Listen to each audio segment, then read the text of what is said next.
This is the Board of Trustees for the Fallbrook Union High School District. We're at the Bob Burton's Performing Arts Center, Fallbrook Union High School, 2400 South Stagecoach Lane, Fallbrook 92028. I show 431. We're going to be starting in a minute with our closed session.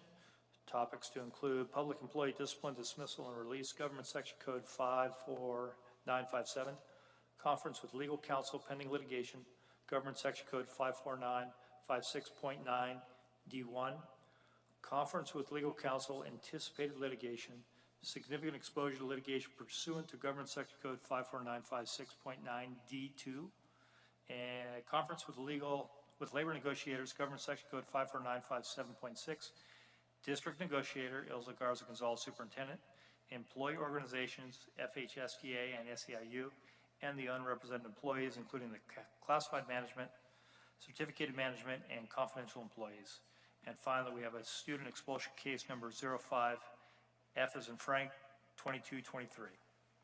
Opportunity for members of the public to address the board on any of the items described in this agenda for closed session will be taken now. And opportunity will be granted later during the open session items. Government Section Code 54954.3. Do we have any public comment? We do not. Okay, so we'll go ahead and go to closed session now at 4:32.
Convening from closed session, I show 5:31. We're going to start with the flag salute. And we have one of our ROTC, Evelyn, you're going to do that, correct?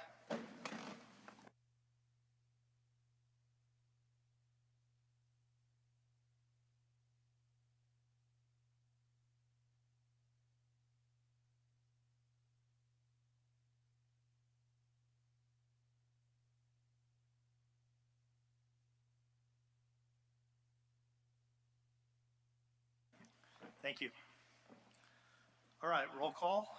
Board of Trustees, Eddie Jones, I am here. Oscar Carlampio, Vice President. Present. Thank you. Paul Christensen, Clerk. Here. Thank you. James Dooley, Trustee, is absent. And Trustee Area 2 is vacant. Student Board Representatives, Esperanza Bowen. Here. Thank you. And Milani Thomas. Not present. Superintendent Ilza Garza Gonzalez. Present. Thank you. All right, we're going to start with an informal review of the governing team's norms. The Board of Trustees' governing norms are that we be respectful, be approachable, be open-minded, be communicative with no surprises, be willing to listen, be prepared, and to be trustworthy. Report from closed session. Item A, open public employee discipline, dismissal, and release, government section code 54957, nothing to report. Conference with legal counsel, pending litigation, government section code 54956.9 D1, nothing to report.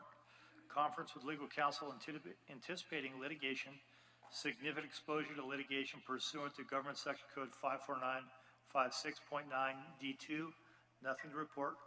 Conference with labor negotiations, government section code 54957.6, district negotiator Ilza Garza Gonzalez, superintendent, employee organizations FHSTA and SEIU, and the unrepresented employees, classified management, certificated management, and confidential employees. Nothing to report. Student expulsion case number 05F2223. This item will be addressed later in the regular agenda. Okay, next would be to adopt the agenda. Could I have a motion to adopt the agenda? I move that the board adopts the agenda for the regular meeting of March 13th, 2023. I'll second. Carlampio and Christensen. Any additions, deletions, or corrections? Hearing none, I'll call for the vote. Student Representative, Ms. Bowen? Aye. Aye, thank you. Ms. Thomas not here. Mr. Carlampio? Aye. Aye. Mr. Christensen? Aye. Aye. Mr. Dooley is absent. Mr. Jones says aye, and Area 2 is vacant. Okay, recognitions. Ms. Garza Gonzalez, can you introduce those that we're going to be recognized this evening? Yes, we'd like to start off with our MCJ ROTC program, led by Chief Warrant Officer Tom Smith and First Sergeant Michael Stout.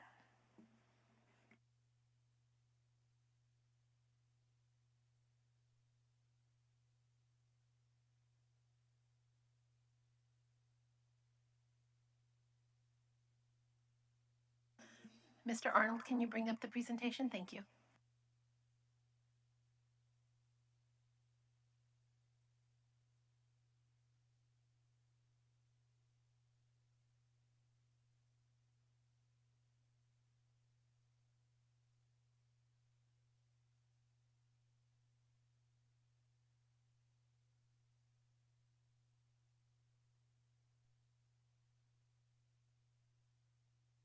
What we've done, what some first-time things that we've accomplished in this program in its young existence, and then what we're looking at doing for the rest of the school year, leading into next school year.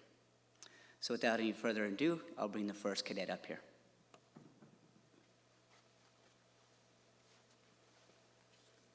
Good evening, ladies and gentlemen. My name is Cadet Sergeant Everly Arwood. I have been in the program for 3 years. I am also involved in FFA with my equine project. And going back to ROTC, I'm involved in Raiders, Color Guard, Marksmanship, and Drill. I will be talking about the awards that we have earned this school year. As you can see on the projector, we have earned a lot of awards this school year. We have earned 35 team and individual awards, 1 through 5th. The teams that contributed are Raiders, which is our athletic team. We also have Color Guard, which you may see at the normal football games. And we have drill, armed and unarmed. The difference is armed is with drill rifles and unarmed is not. A part of the drill competitions, we also have a Color Guard section. The other teams that contributed are marksmanship, cyber, physical fitness, and JLab, which is academics. I will now pass this on to the next cadet.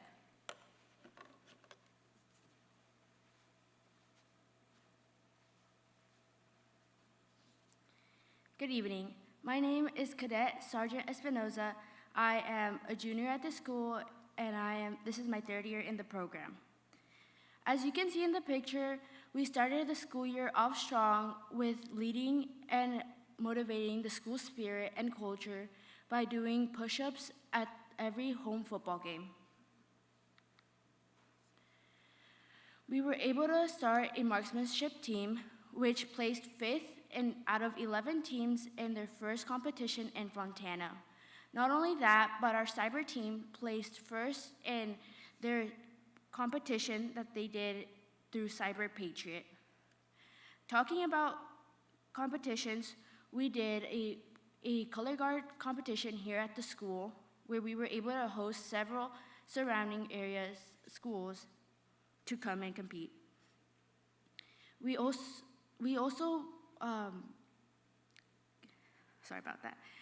also able to host a field meet here at the school where 2 other high schools, El Camino and Oceanside, came and were able to build camaraderie and help our leadership skills. I will now be passing it on to the next cadet.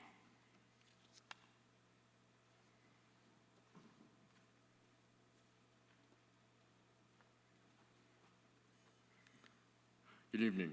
I'm Cadet Sergeant Cruz. I'm a 3rd-year cadet and junior at this high school.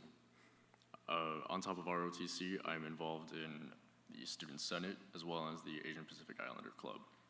Within ROTC, I am involved in the Raiders team, Color Guard team, the JLab academics team, and the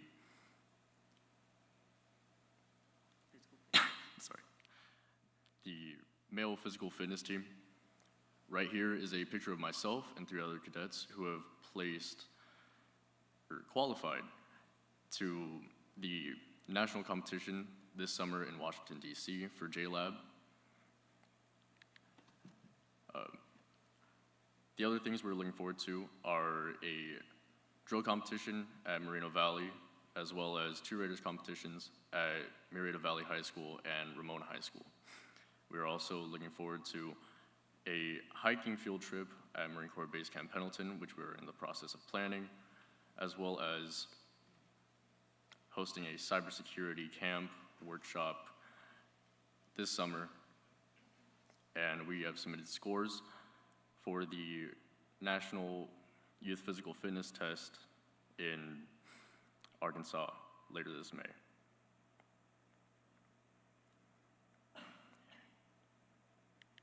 If there are any questions for myself or my fellow cadets who have helped me with this presentation, please feel free to ask. Thank you for the presentation. I'm really impressed with the work that y'all do. Just a quick question for any of you. How do you feel the program has helped you develop into the person you are today?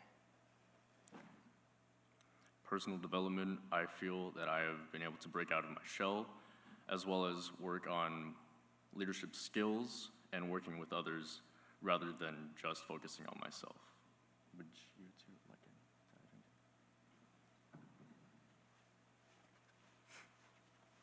I feel that the program has helped me with my leadership capabilities and also has helped me come out of my shell because I was a really shy person, and it all helped me to communicate better with everyone else.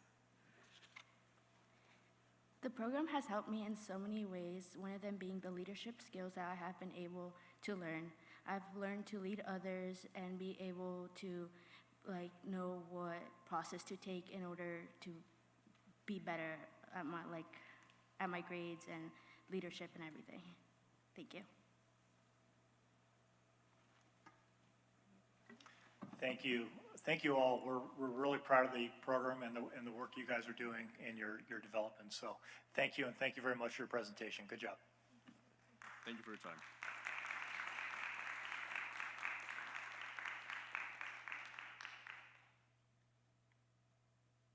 Next, we'd like to recognize Teatro en Español, Miss Betsy Dejas.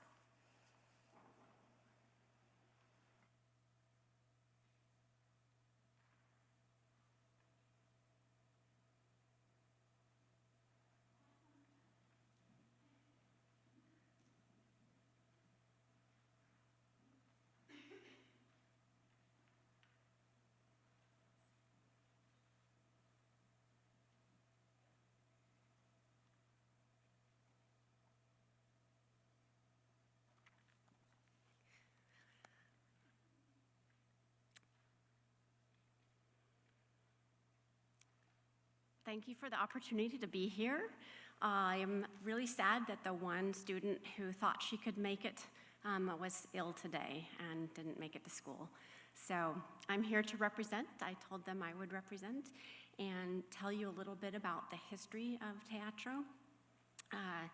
Teatro en Español was, I believe, the idea of it came from Miss Emily Toon, and it was brought forward by the World Language Department, and that was before I even came here. So and it's a course that is designated for dual immersion, but it's not just for dual immersion. It's open to others who have a high enough language skills in Spanish, and it's also not just for actors, and so that's been a really big thing, because a lot of students, it was targeted for our 9th grade population who were coming up from Potter Junior High and had been part of the dual immersion program since kindergarten.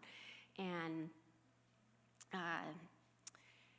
we realized that we needed to open it up and market it to the rest of our school population as well. So that first year, I'm not sure how this works. Forward and back, right? Yes? Okay. So we put together a whole marketing and made trips over to the middle school. And El Mundo de Teatro ofrece mucho más.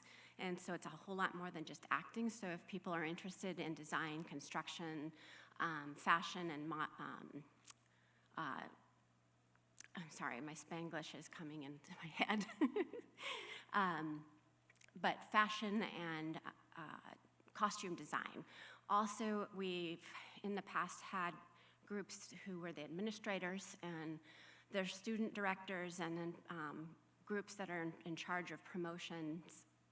And prior to COVID, we had a gal who was really into playwriting, and so that was a unique group that I want to tell you a little bit about. So this is the first year, and there were 15 kids who were more like brothers and sisters because they had been together since kindergarten, and they came in with such outstanding skills and put together 2 plays that year.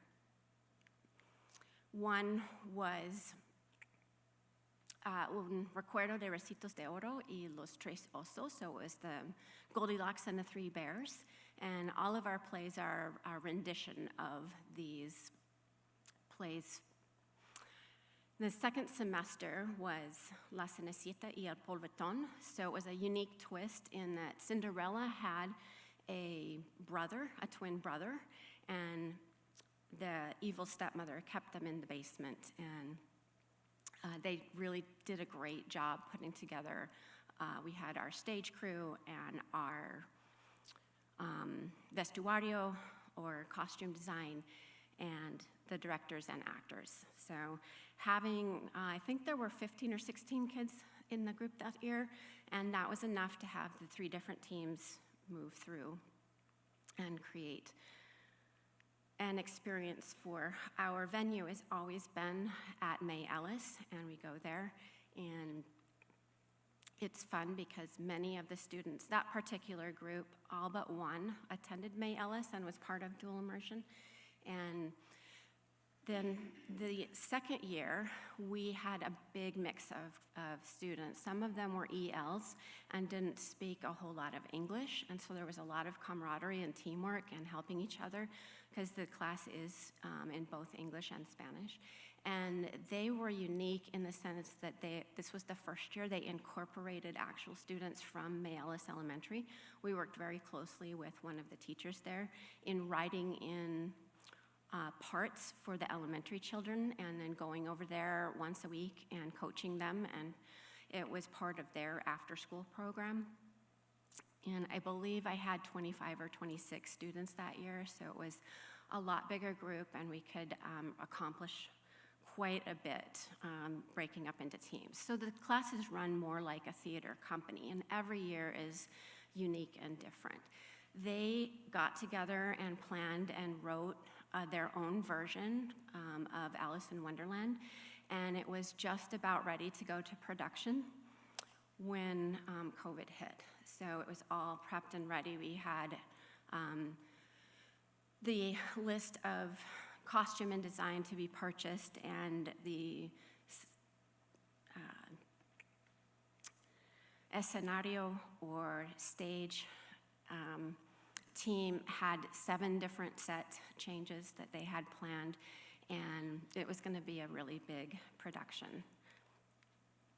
So a couple of things that they did get to participate in that year was it was our first ever showcase and evening, and all of the entering warriors came in, and those kiddos went out and did improv and had little workshops, and then they went over and had a table and presented to the junior high kids. So even though that next year was all online, and I had a great group of 25, 26 students who signed up for the class, and we had a lot of fun being creative online.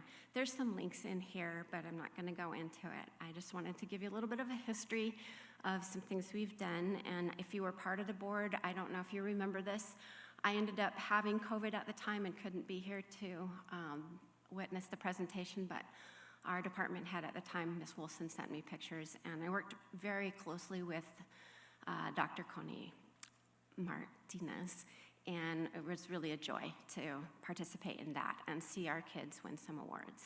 So those were the awards for our kiddos, and some of them are seniors this year. And most of the class, it's not in here.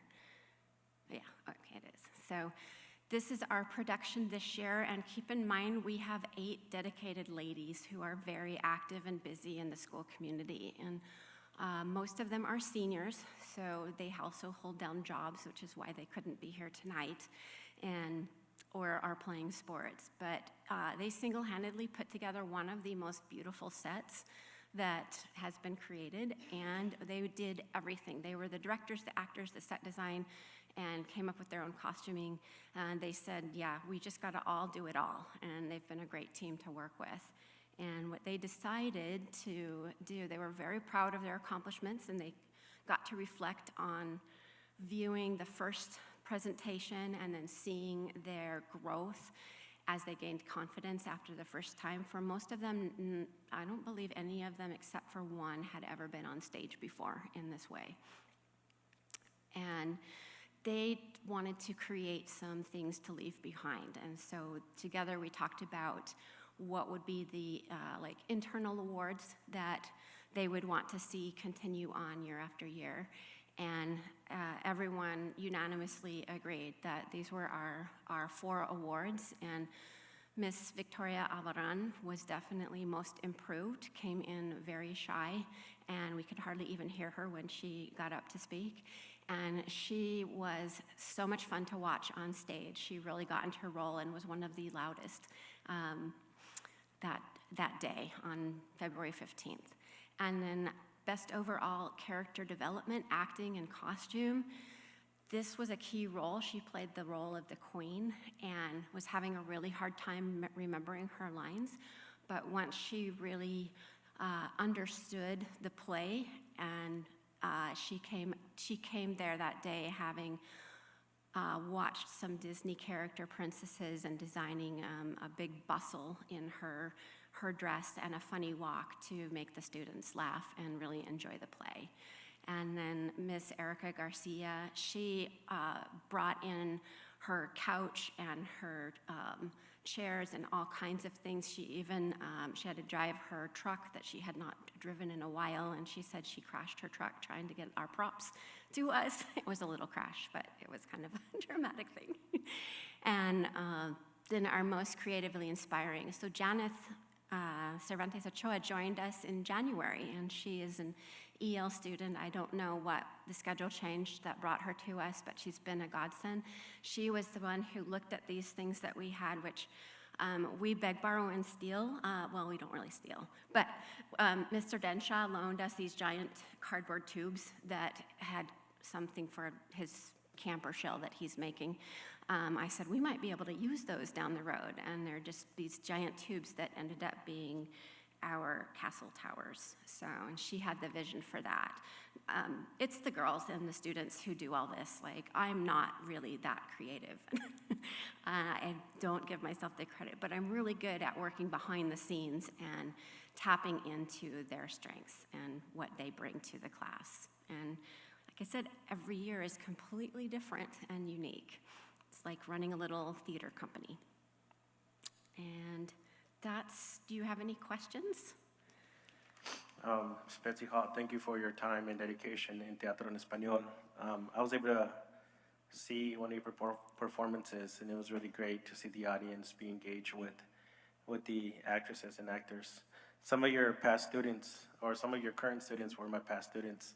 So then teaching them in the past and teaching their siblings now was really special, seeing that growth within time. So thank you again for everything that you do. Yes, of course.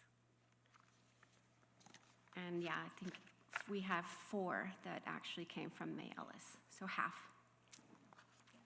I want to share that I also attended the performance and was able to see both the lower grades and the upper grades, and it was one of the most fun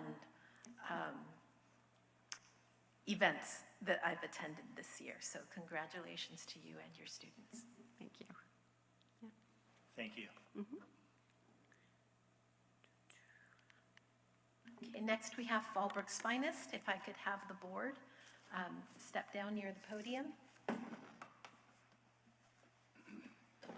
to recognize our employees.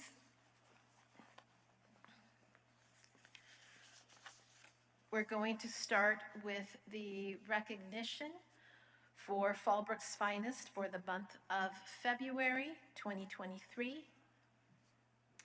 I'd like to start off by recognizing Mr. Daniel Bachman, social science teacher at Fallbrook High School. I don't believe he's with us tonight. But Daniel Bachman's colleagues state that he is one of the best teachers they have worked alongside with. He is professional and has great teaching skills. He teaches the senior students at FHS valuable skills that will affect them in the real world post-graduation. His teaching style is what mostly stands out as he gives the students freedom to fail or succeed. No enabling. Daniel is an active participant in the DRS cycle, offers valuable feedback, and is always willing to help others. And he does all of this with a smile. Mr. Bachman, you just walked in, right? Come right up.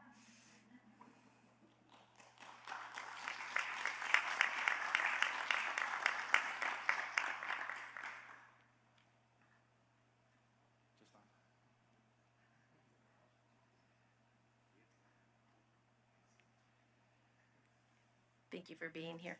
Next, we'd like to recognize Jose Donan, bilingual paraprofessional at Fallbrook High School. Jose, if you could start making your way up. Jose is a great influence on all of his students. He goes out of his way to help anyone and everyone from staff to students alike. He is a very uplifting role model who brightens everyone's day with jokes, laughter, and overall positivity. He is firm yet kind with students and supports them in attaining the high expectations that he has set for them. He is an integral part of the Spanish-speaking community at Fallbrook High School and a true champion for English language learners. Congratulations, Jose.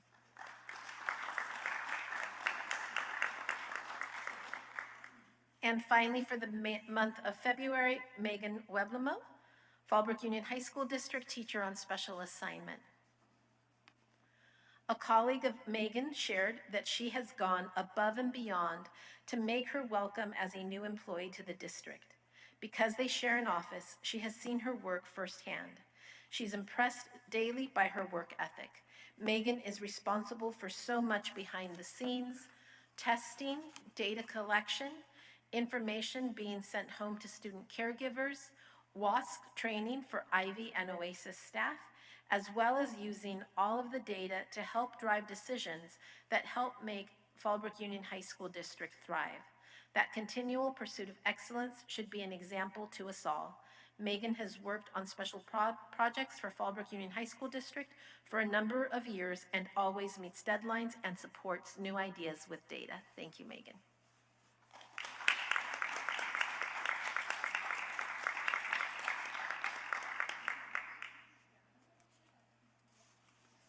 Thank you. Moving on to Fallbrook's finest for the month of March.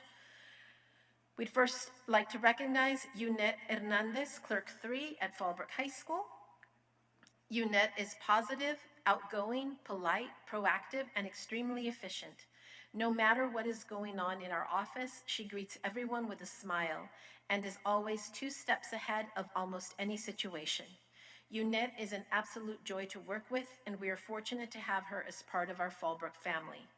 Yunette recently transferred to Fallbrook High School from Ivy High School, where she is greatly missed. Her quiet and calm demeanor brings stability to busy offices. She is definitely an asset to our district. Next, we'd like to recognize Robert Iverson, science teacher at Ivy High School. This is Robert Iverson's first year with Fallbrook Union High School District, and he's already an integral part of the amazing teaching staff at Ivy High School. Rob goes out of his way to help students understand chemistry and biology on a daily basis. He believes his students are capable of mastering the complex sciences, and they have shown him that they are. He is an excellent asset to Ivy and has continued to assist students in graduating throughout the school year. We'd also like to congratulate Dr. Iverson for completing his EDD this past December. And finally, Ken Krupa, special education teacher at Fallbrook High School. Mr. Krupa is always willing to help. He is a man of many trades and is often able to solve any technology issues. He is knowledgeable of special education law and paperwork. He has a good rapport with students, and he collaborates with colleagues to find solutions to make our campus a better place. As a collab teacher in math, he helps his general education colleagues understand the diverse needs of special education students and the many teaching strategies that are a benefit to them and others. Ken is all about teaching students and his relationships with the families he works with. Thank you.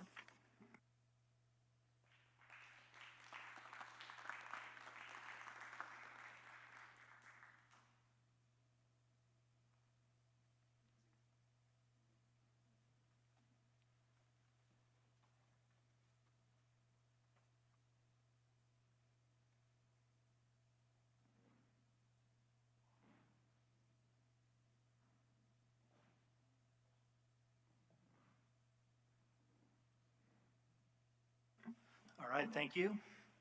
Okay, moving on to public comment.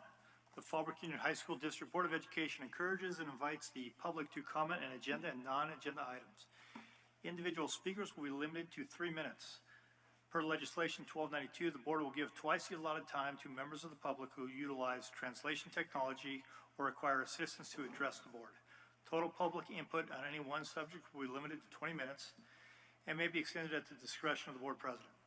Comments on non-agenda items will be heard at this time. Comments on agenda items may be taken at this time or when the agenda item is being discussed by the board. Speakers will be called in the order by which their topic, called in order by the topic and when their card was submitted. Do we have any public comment? We do. These are all non-agenda items. Our first speaker is Lindsay Jones on Area 1 seat appointment.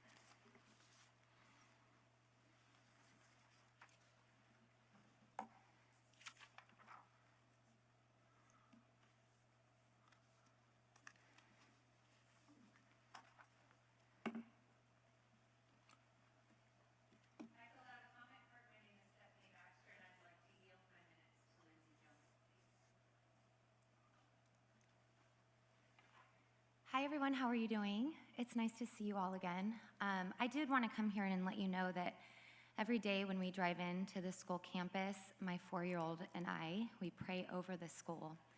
And we just ask God's hand over it, and we pray that that the Lord would station angels of protection over the school, and that He would bless the administrators, the board, and all of the teachers. And we pray for the school every day. And we love this school so much, and we are so grateful to be in this community. So before I talk, I just want to use my time to just pray for a second. Lord, thank you so much for this amazing school, this community, Fallbrook, God, that you brought our family here, God. We've been so grateful for this community, and I ask that you would station your angels of protection over this school now. And I pray that, Lord, you would just take this time and just speak through me and just give me the strength that I need to say what needs to be said on behalf of the people of Fallbrook that we've run into over the past few weeks. Amen. Thanks, you guys. So, as you know, Jim Dooley was unelected, voted in by you all, the board. And when that happens, it basically, the law is, notice 92 states that at that point, we have essentially 30 days to get signatures in order to call for a special election. We needed to get 64 signatures. Overwhelmingly, we had a huge response from the public. Actually, we only had about 13 days to get this together because we had to get all of the information we needed from the ROV. We needed information from the county super. I know you were privy to the emails, so it was a lot of going back and forth about trying to get all of the information that we needed to put onto our petition, and we had an overwhelming response. The public really wanted to have a democratic process happen here. We absolutely wrote out the cost of a special election. It wasn't even a question. People were very upset that their voices weren't heard. And they are also very upset at the response to the books. They're very upset about the response, the stuff that happened during COVID. And it's not just me. I'm just a voice of the people. Oscar, I will say that we went to your area. People have been coming from your area, Eddie, your area, Paul from your area. They're so upset about this hypersexualization with the California Healthy Youth Act, and in particular, this book. And not a lot of people come to board meetings, as you all know. But I will say I've gotten an overwhelming response. So yeah, we have the votes, or we have the signatures. It was easy. I mean, we had 13 days. We were really stressed out. We didn't think we'd get 64. It was a cinch. I think we have 120 and counting. So I will be taking these signatures down to the county superintendent tomorrow and presenting them. And I followed the law. We got everything on here that we needed. So barring any mistakes that I made or that anybody else made, it looks like we will be going into a special election. But I will let you know, there's nothing in the board rules, there's nothing that says you guys can't do a recount or a revote. There's nothing also said that in your board rules that say you can't do a revote for Beyond Magenta. It says the board decision is final, but it doesn't say that you don't have to do a revote. I encourage you, please consider hearing the people and taking part in the democratic republic that we live in and hearing the voices that they want a parent on this board. We were stifled and we felt very like we didn't have a voice for our children for so long, and now especially with this book, we feel the same. And I have all the statistics. I know I sent them to your email. I didn't hear a response from you, Eddie, or Oscar, or Paul, or Jim about the long list of statistics that I sent to you about what it means to for children to be hypersexualized. I looked into some more research about SPED children, had they go to the library and pick up this book, what it would do to them and their self, and how that would be a complete detriment to those children, that I had planned to read to you tonight, but I decided to pray instead. But I will say, you said in the Village News, Eddie, that this book can save a life. You are absolutely wrong about that, just like you were wrong about the COVID mandates. You are not right, and I know that. And I hope that you guys take the opportunity with the position that you are in to consider doing a revote tonight on both the book and also your appointment of Jim Dooley, who was not elected in a very heavy Democrat Area 1. He was not elected. And it's because the people are tired of having non-parents on the board, people who do not understand what the children are going through right now. And so that is my request to you this evening. Thank you very much.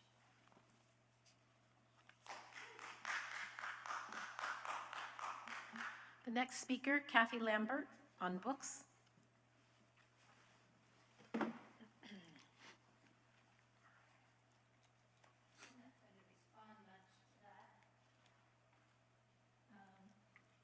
Except to say maybe her organization would pay for the special election of hundreds of thousands of dollars. That would be nice. However, I just have a few things to say, and I don't want to slam or smear or libel anybody, but I think from my visits in the past, I think that those who use this podium to do so should be held accountable. I suppose it's okay to call people vile names online or in private if you're that kind of person, but when there is a vicious campaign afoot, slandering a capable, caring board member with absolutely no political agenda, who is willing to serve his community, that's too much. I see the empty chair and it makes me sad. I personally resent being threatened and called vile names, and I think there should be some requirements for decency and decorum to be able to speak here. That's one. Number two, I'm submitting my request for reconsideration to our superintendent to please re-examine the book Fun Home. I think anybody who has read either one of these books, Beyond Magenta or Fun Home, all the way through with an honest and sincerity, I think their hearts would be changed. And I believe that's true of children, and that's why I think they're so important. So my resignation for Ms. Garcia Gonzalez. Thank you. Mr. Gray? Thank you. Oh, okay. Anyway, it's a fairly easy process, but I'm hoping that with this time, the committee will be made up of a teacher, librarian, a parent, a kid, a diverse committee. I hope that they will read the book, really, because as I said, I think anybody that reads it all the way through will have their heart changed. Also, I'm wondering if we could get any information on the Freedom of Information Act form that Kit Bacon-Grissett filed. It's been several months, and she nor any of us have heard anything about it, and we would really like to know. And that's all I have to say, so thank you. I appreciate your being here and listening. And our last speaker, Leticia Stamos, comment about the board.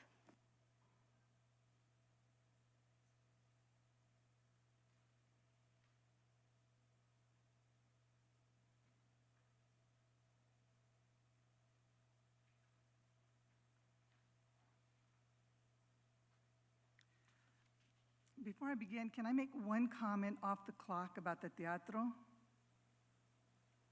Yes? No? I'm sorry, regarding the what? The teatro en español, the presentation that was made earlier about the theater group. I'm sorry, you'll have 3 minutes total, yes. Okay. Thank you. All right, so then I'll save it for another time. Board President, Board Trustees, and staff, my name is Leticia Maldonado Stamos. I thank you for listening to me tonight. I'm not here to try to convince anyone of anything or change anyone's mind about something they feel strongly. because someone who is more concerned about a narrow point of view than trying to find a common ground resulting in progress is really not interested in dialogue anyway. But what I hope to share this afternoon is that I, as a deeply invested member of this community, appreciate the democracy that governs us, as imperfect as it might be, knowing full well that our democracy has failed many marginalized groups in the past. And I appreciate you. I know that sitting up there at that table, you're doing your best to serve this community. The vast majority of families of the students in this school district do not attend these meetings, so you are not hearing them. Does that mean they don't count? Of course not. You were elected or appointed to represent them and govern for the benefit of these thousands of students enrolled here. Yes, this is a conservative community, but is not a disrespectful, uncivil, name-calling and hateful community someone who might be sitting in on these meetings could make it out to be. Because we have some vocal people making their opinions known does not mean that those opinions are representative of the majority of your constituents. Because I'm up here speaking doesn't mean that I represent the majority of those constituents. What it does mean is that there are vast differences in opinion, in some cases polar differences. And your job is to reach decisions the best way you can to serve these young people. Not the parents, they don't go to school here. Not even the voters who elected you. In most cases, a lot of people just cast a vote for a certain person because someone told them to. It's every high school student attending and those that will be here in the future. Those are your constituents. This is a taxpayer-supported institution, and that means it is supported by every person that has worked to earn their salary and spend their hard-earned money and paid taxes. This is not a religious institution, nor a political one. It's a public education institution. I respect our form of government and the governmental process, and I will always stand here and speak out for the better of our society. It's my obligation. I respect you and your very difficult position. And I know that I speak for the majority of the stakeholders, be they parents, voters, students, or community members, when I say thank you for your service to Fallbrook and our young people. It's not easy to come up here and speak alone, so I can only imagine what it's like for you all up there. But I'm here, and I will be here again, giving my opinion, and always thanking you for being on the front lines. Thank you.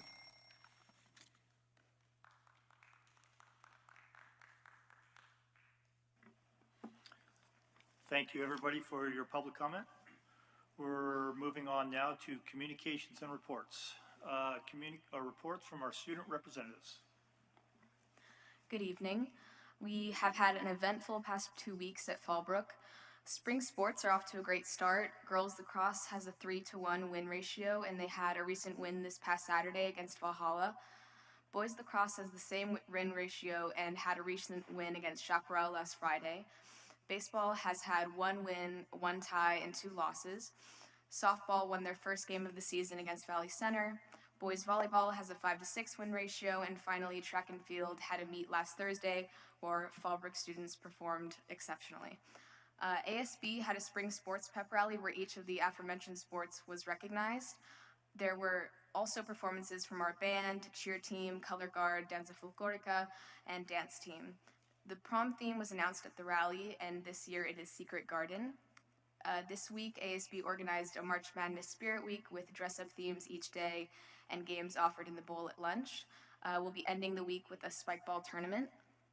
Choir and drama club have been working on the musical Little Shop of Horrors, which will be performed here in Bob Burton next Friday and Saturday, the 24th and 25th. Band and color guard placed sixth in a competition last week, and drumline placed first. FFA CDE teams had their San Diego section field day this past Saturday, which took place at the Fallbrook campus. That is all I have to report. Thank you. Thank you. Reports from our principals. Mr. Gray, looks like you're going to go first.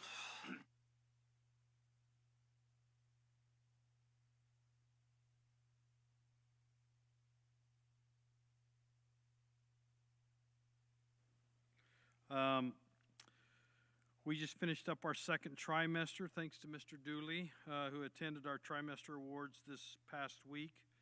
Happy to announce that 14 of our students ended up with a GPA between 2.5 and 2.99. 9 of our kids had a GPA of 3.0 to 3.49, and 7 of our students had a GPA of 3.5 to 3.99, and we had 3 young ladies that hit a 4.0 this last trimester.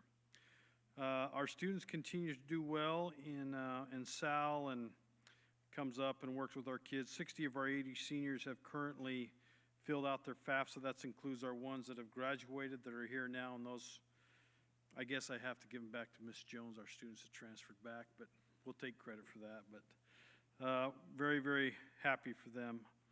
This morning, we had Palomar College on our campus today, and 22 of our seniors filled out their applications to attend school there. That was just a really, really wonderful sight to see.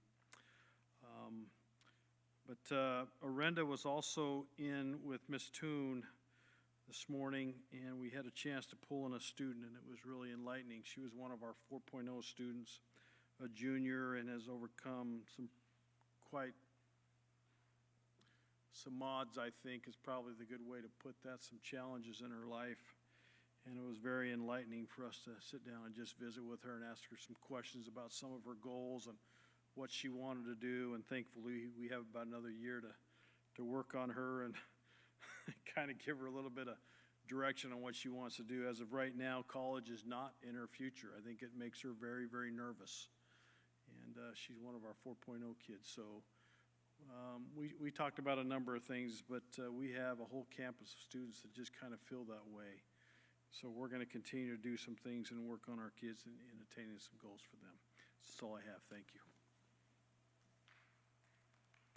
Thank you, Mr. Gray. Ms. Jones?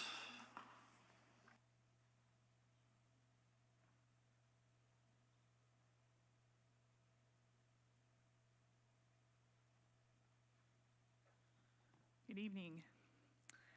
Just a few things for you today. As SB mentioned, this is our March Madness week, so we have a lot of activities going on. ASB did a good job last week putting on an event on Friday for students to kind of kick off that week and to celebrate our sports. And some of our other programs on campus. Speaking of which, our band drumline actually participated in their first competition of the season this past Saturday. It was a local competition, and they placed first, which was awesome. We got to see a little bit of their show in Friday's assembly.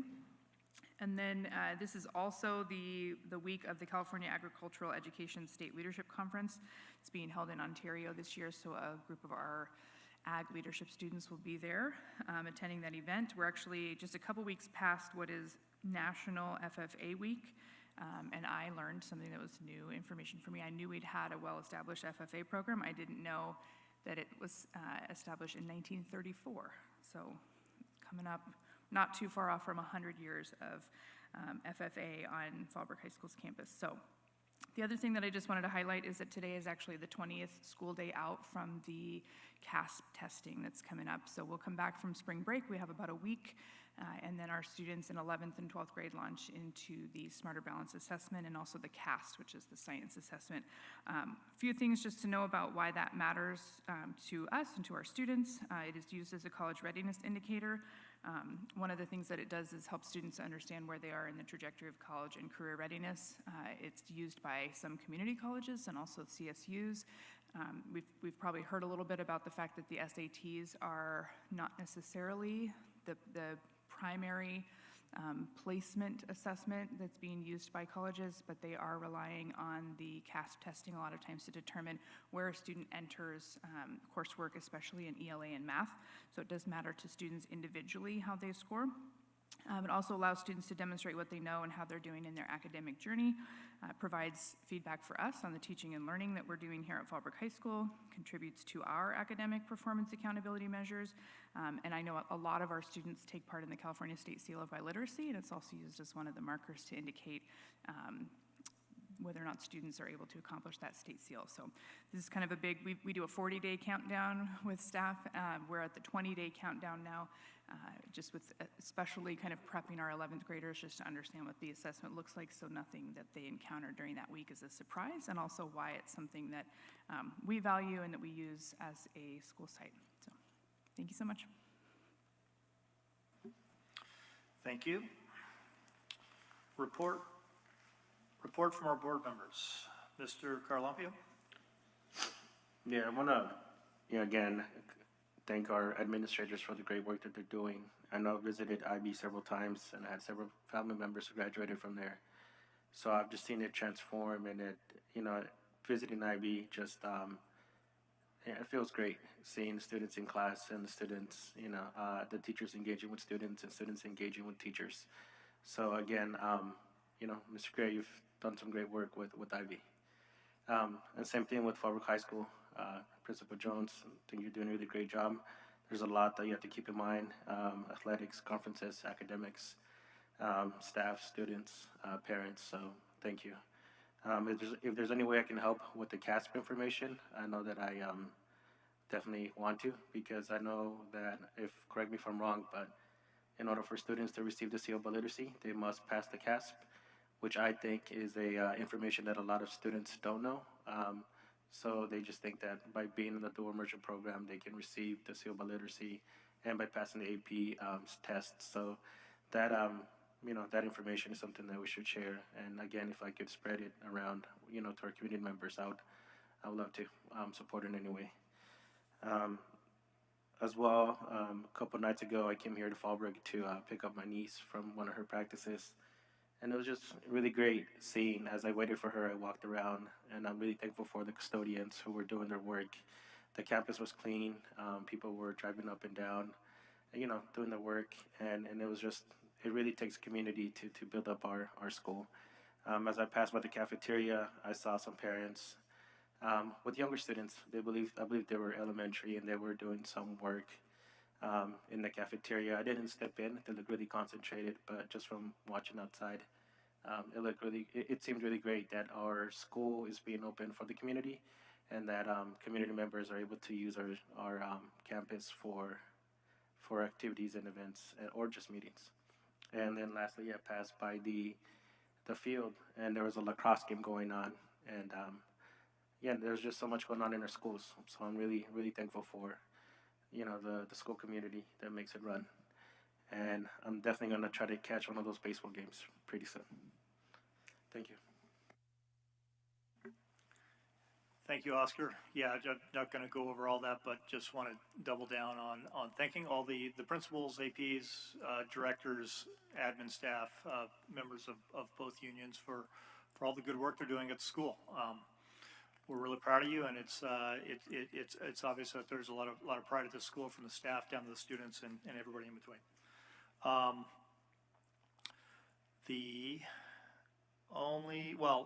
The other thing I just wanted to mention, not related, well, kind of related, is the fire department. Maybe you've heard, hopefully you've heard, is hosting or putting together, organizing a wildland symposium in just a couple weeks here on March 25th. It's going to be here at the school library, the high school library, and it's going to be a good cross-section of all kinds of public safety officials to provide information to our community on wildfire and other disasters. Some of the speakers will include Fire Department, CAL FIRE, Sheriff, County Office of Emergency Services, Foundation for Senior Care, Healthcare District. All 4 school districts will be represented here too. So that's on the 25th at 9 in the morning to about maybe 11 or so. Thank you. Paul? Just a couple of points. We don't technically discuss public comments or make comments regarding public comments from everybody. I can appreciate the democratic process that was brought up, and I do look forward to seeing how that plays out for us. But what I don't appreciate is on one side, we have people discussing the decency that needs to occur with public comments, and yet there is the first comment of division to start off. You can't have decency and division in the same breath. If you want to have proper dialogue as the public comments, we need to refrain from name calling and pointing out specific groups or people for what you may or may not know of the person. That is something I do not appreciate. We can have open dialogue from either side of the table without having name calling or discussion of what you may think of one side or the other. And that will be true for my entire tenure on the board. I don't need name calling and division from people calling other people out. I just don't approve of that. My next point, I wanted to commend the Village News, as well as, I'm not sure who is in charge of FUHS social media, but it's, for me, great to see on social media and the Village News a lot of articles relating to a lot of the sports and things that are going on in the community. I've enjoyed seeing the high school, a lot of the sporting events through the social media. I'm seeing a lot of my friends that I've grown up with. Now their friends, or their kids are playing sports, and I'm seeing them on the front page of the Village News, and I think that's pretty neat to see the generations of Fallbrook students raising their families through the Village News, as well as FUHS social media. So I'm not sure who's in charge of that, but I give them kudos. And lastly, was talking with Superintendent Mr. Gray. I'll be reaching out to you to come and do a little tour of your school.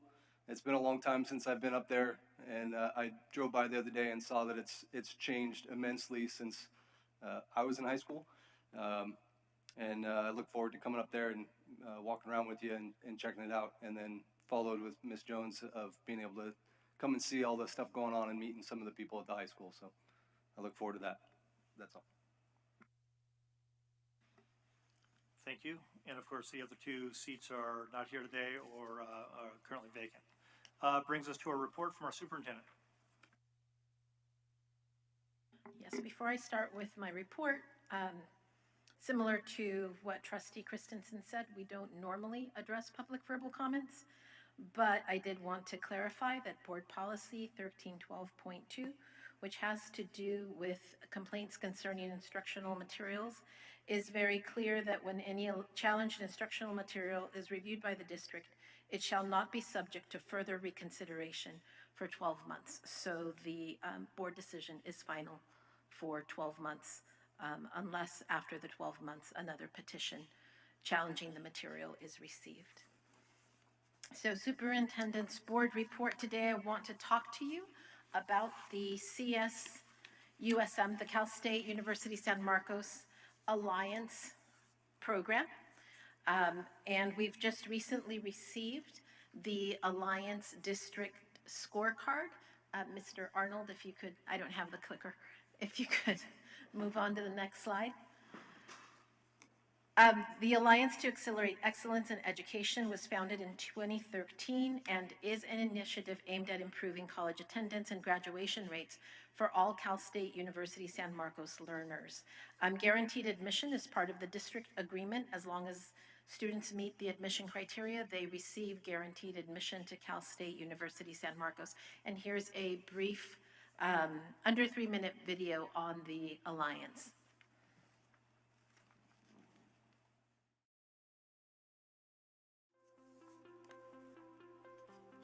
CSUSM is a very different kind of institution. We view ourselves as an integral part of the community, economically, academically, socially, and so that's why we care. That's why we created the Alliance. What we use here at Cal State San Marcos is a guaranteed admission agreement. We have guaranteed admission agreements with each of the school districts that form the partnership of the Alliance. The second piece of that is the programming that we do, because what we know is that when people feel connected to each other, they're much more likely to persevere through the hard times. And those hard times can be everything from a really difficult math class to some terrible tragedy that went on at home, to everything in between. So we have these meetings called Alliance Meetups, where Alliance ambassadors and students kind of get together during U Hour. We have a keynote speaker, free food, and then we give out raffle prizes. And that's kind of a way to have us connect with each other. And being a first year at a university is kind of scary, so it kind of makes you feel more at home.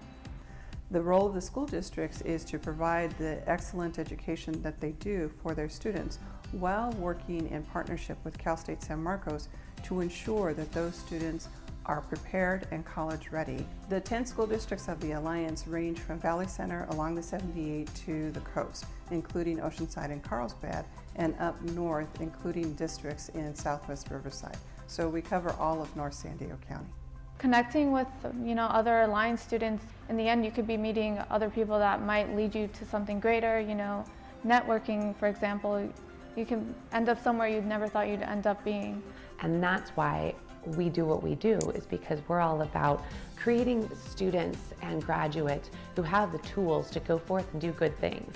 And I know that sounds wild and audacious, but that's why most of us came here, because it's about more than just, did you learn about world history? Did you learn math? Did you learn whatever the content of the class is? Or did you learn the skills that are going to help you be a good leader, be a good parent, be a good fill in the blank, whatever that goal is. We want you to be better because you grew up in a region where the university partners with the community.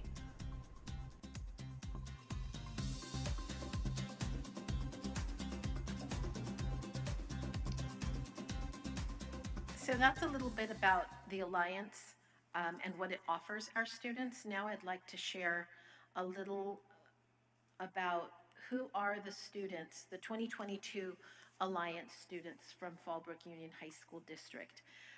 When it comes to high school GPA, as you can see here, we had 12 Alliance students and 6 non-Alliance students. The other local area students are students from high schools that are also part of the Alliance, and then the other CSUSM students are first-time freshmen at CSUSM. And you can see that when it comes to GPA, our FUHSD Alliance students actually had a higher GPA than the other groups. Ethnicity-wise, the majority of the students that are in the Alliance at Fallbrook Union High School District are Hispanic, Latino, and that would hold true for the other districts that are participating, as well as the non-Alliance students and other Cal State University San Marcos students. It's interesting to see the different majors that the students have. So when we look at the students that are part of the Alliance from Fallbrook High School, most of them, 34%, enter the College of Science, Technology, Engineering, and Mathematics.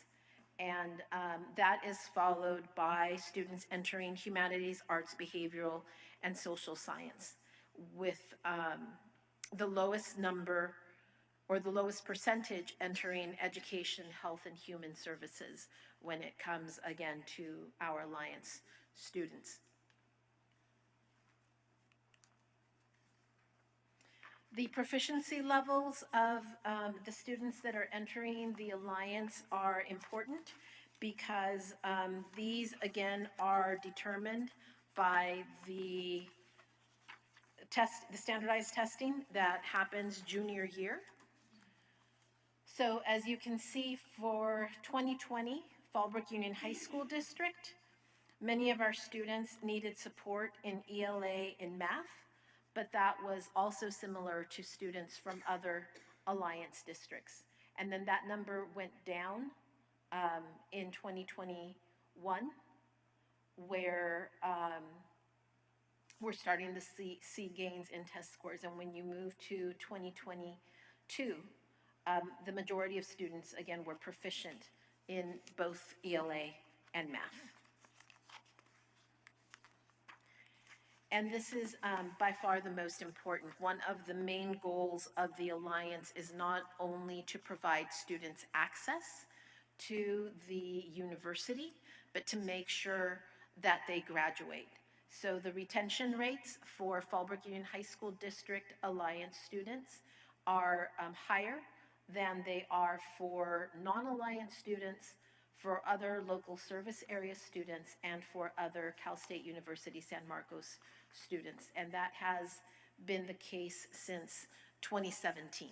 So since its inception in 2013, the program has proven to be a successful program when it comes to ensuring that our students not only enter college but graduate college, usually in 4 years, no more than 6.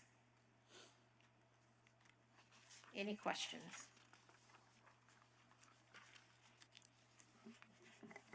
Yeah, I just want to clarify a little something. I don't know if anybody noticed, but when it was mentioned that education, there isn't a high interest in education, kind of laughed a little, and I want to apologize for that. I didn't laugh at it. It was just shocking that, we're not getting as many potential future educators in an area, a school of business of education.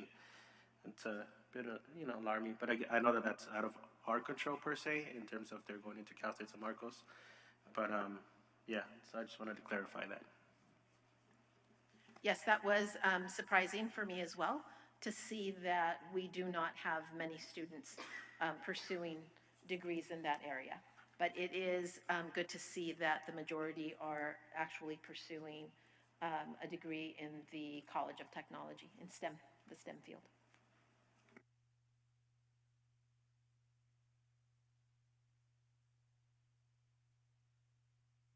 So it looks like, if I read this right, there are 12 Fallbrook Union High School District students, and I guess my question is 12 from 2022, yes. 2022. And compared to prior years, is that normal or is that a change? I would have to look that up, I'm not sure. I guess my next question is there anything we can do to promote this, to try to get more students involved in this, or is there a ceiling we would hit? No, we can continue to promote it to students. Cal State University San Marcos does a couple of events during the year to promote the program, where we can visit the university with our students. They also have speakers that can come and work with the students. The key is definitely to begin working with our students when they are freshmen, so that they understand the admission criteria, so that when it gets to their senior year, it isn't too late to then try to meet that criteria. Thank you. Nothing more from me. Thank you very much. Okay, on to the agenda items. The first one is agenda item number 1. This is under Human Resources, and it is an action item to approve and revise Board of Trustee calendar for meetings. I move that the board approve the revisions to the Board of Trustees calendar of meetings for the remainder of the 2022-2023 school year and the 2023-2024 school year as presented. I'll second.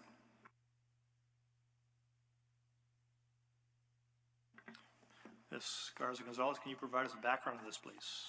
Yes, so at the board meeting of January 24th, 2023, Trustee Christensen requested preliminary information be presented at the board meeting regarding the possibility of moving to one board meeting a month rather than 2. At the February 13th board meeting, I presented that as an informational item, and then on February 28th, the board voted to revise Board Bylaw 9320, meeting and notices, which then allowed us to meet once a month as opposed to 2. We also made other corrections to that. When considering moving to one meeting a month, one of the things that we looked closely at, as it has been requested on numerous occasions by the community, is that we try to have our board meetings on a different night as the elementary school district.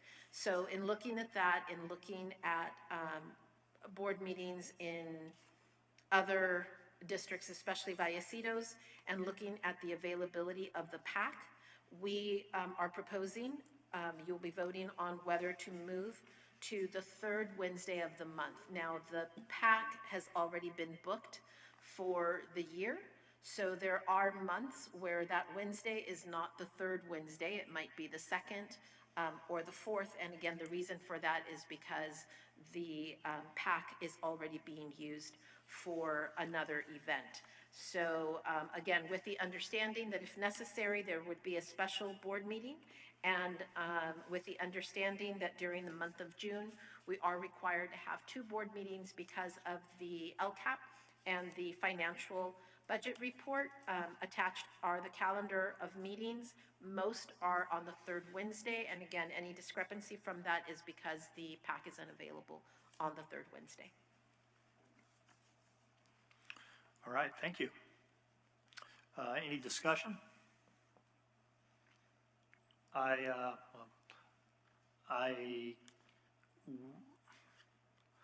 think this is a good thing. I want to thank Paul for bringing this up. To be perfectly honest, when we first heard the idea of moving to one a month, I didn't think it would work for a school like ours, but in kind of doing some research and taking a fresh look at it, it actually sounds like it's going to solve a couple problems, namely being not in conflict with the elementary school districts. So that works out good. That's something that we have been trying to deal with, but it's been challenging.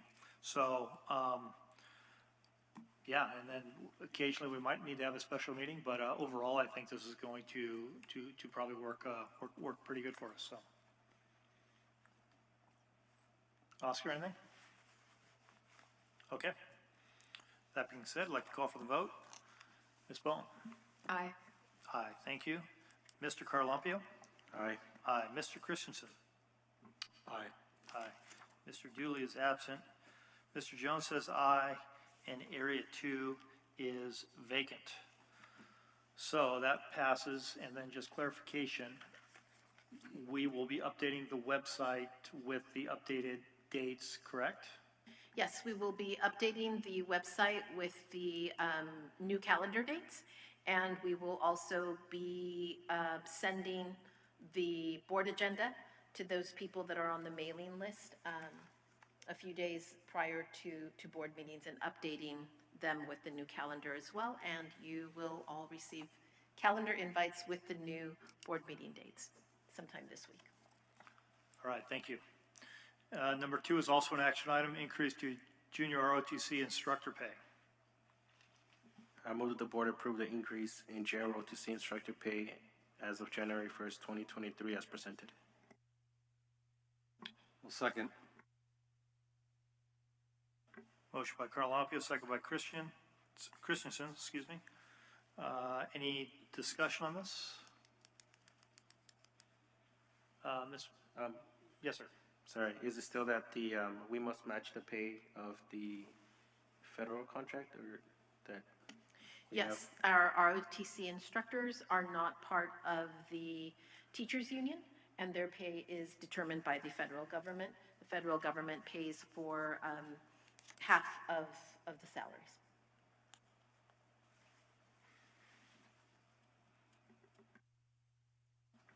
Okay. Ms. Bowen, how do you vote? Aye. Aye, thank you. Mr. Carlumpio? Aye. I'm sorry, Ms. Thomas is not present. Mr. Carlumpio says aye. Mr. Christensen? Aye. Aye. Mr. Dooley is absent. Mr. Jones, I say aye, and Area 2 is vacant. Thank you. Number 3 is also an action item, revised job description, executive assistant to the superintendent. I move that the board approve the revision in the first reading to the executive assistant job description as presented.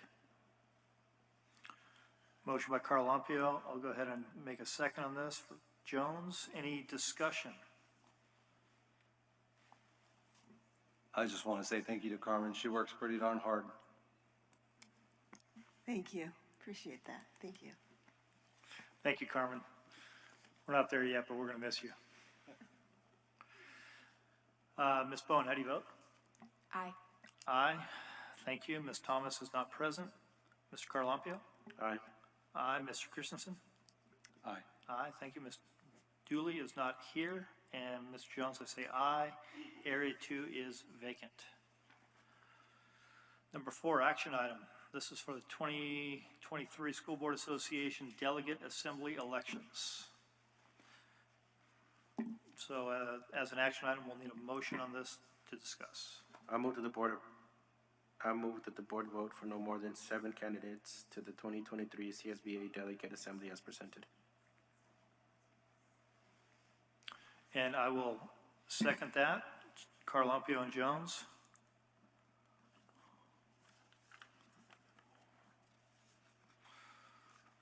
Ms. Garza-Gonzalez, can you provide us additional information, please? Yes, the Delegate Assembly is an important component of the governance structure of the California School Boards Association, CSBA. The Delegate Assembly sets the general policy direction for the association and reflects the interests of school districts and county offices of education throughout the state.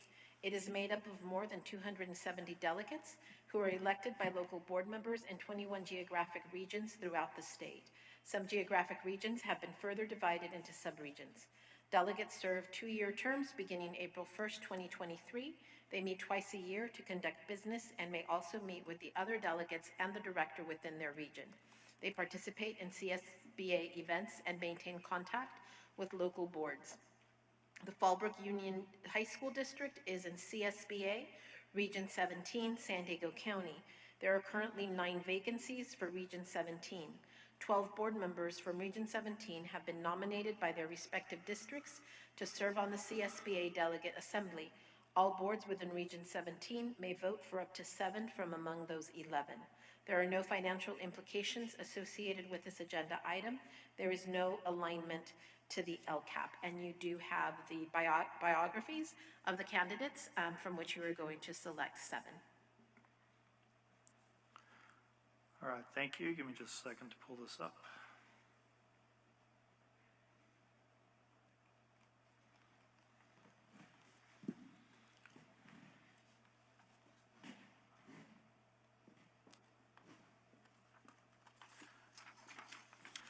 Okay.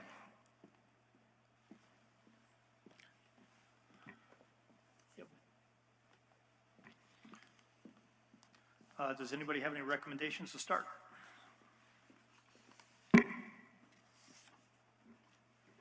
Yeah, just going over all the candidates, there were just 2 that I was going to vote for that stood out. I know we can go up to 7, but the 2 that stood out to me are the Barbara Ryan and Whitney Antrim. Those are the 2 delegates for myself that I propose. If we agree with those, can we add a few more names? Yeah, so what we need to do, this is a little awkward, but we need to discuss this here. We need to come up with a list of names that we collectively agree on, and then I believe we're going to modify the motion to those names up to 7. So yeah, we're free conversation here on your opinions and go from there. Does that sound about right?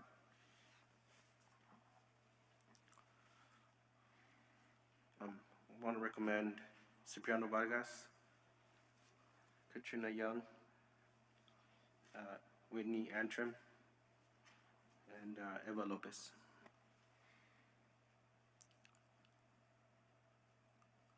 I'm sorry, can you repeat the names again, please? Yeah, Cipriano Vargas, Katrina Young, Eva Lopez, and Whitney Antrim.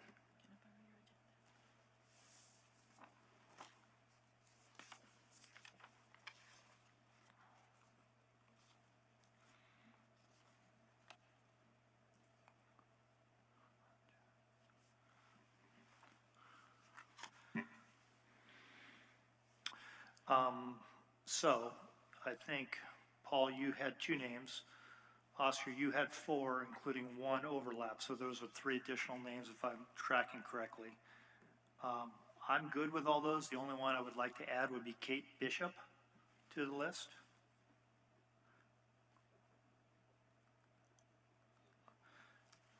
Which would bring us to 3, 4, 6.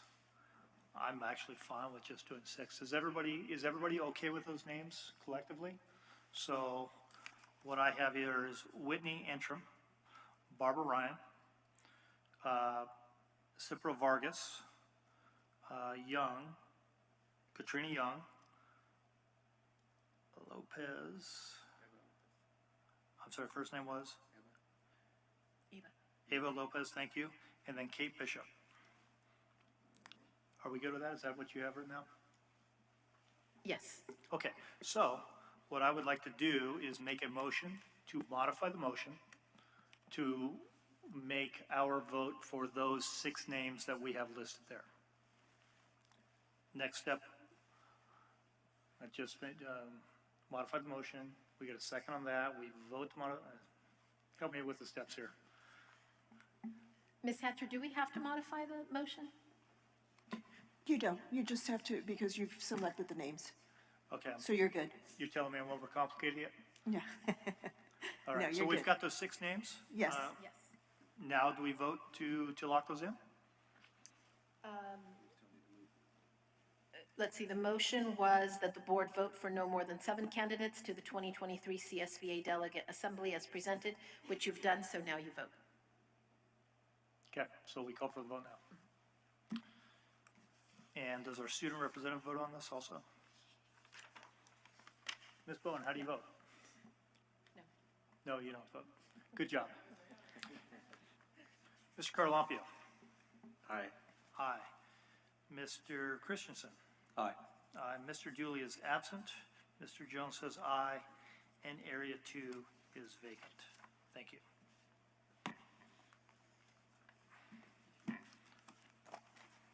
Okay, business services, action item, this is number 5, second interim financial report for fiscal year 22-23. Need a motion, please? I'll motion for us to have the second interim financial report for fiscal 22-23. Mr. Christian, motion. Mr. Jones will second it. Ms. Medford, can you go ahead and present the second interim financial report for this 2022-2023 year? Yes, I would be happy to.